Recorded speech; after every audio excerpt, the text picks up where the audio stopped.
एगो हकीकत बात बड़ा गौर से सुनिया हमरे बात में, अगर समझ आवे तो ठीक बा। अपने जवानी में वो लैला से कुछ भी समझ ल।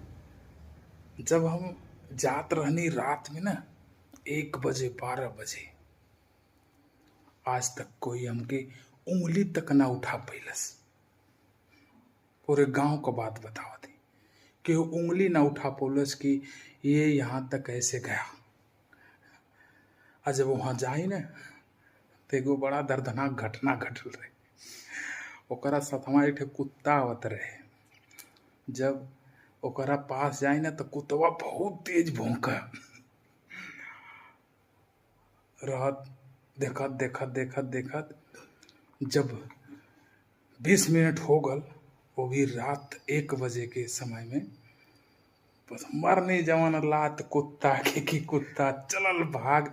कुत्ता के पीछे पीछे वो गईल भाग। हंसत पेट दुखा गल। हम बगनी वही बसवारी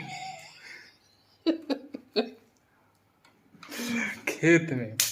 तो ई बतावा, वहाँ तो हमके ना कोई बदनाम कर देला, लेकिन जब उम्र हमार खत्म हो गई, आवत बुढ़िया हमके कुल बदनाम कर देनी। बुढ़िया सवन हमके बदनाम कर देनी हमार समय गईले के बाद।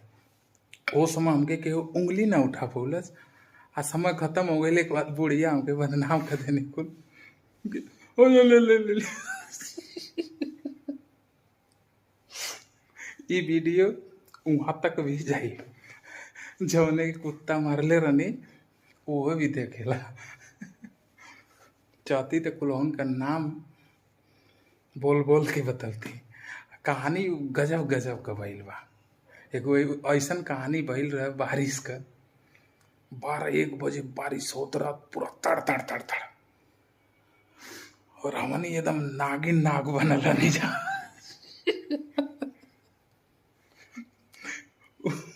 हिलई में पूरा एकदम नागिन नाग। 12-1 बजे के बीच में खेत में, और वो हिलई। अब बारिश झिम होत बा। अब बतावा वही देखत हई। नाम बता दी नाम ना बताई, लेकिन समय खत्म हो गई के बाद बुढ़िया हमके सब बदनाम कर देनी।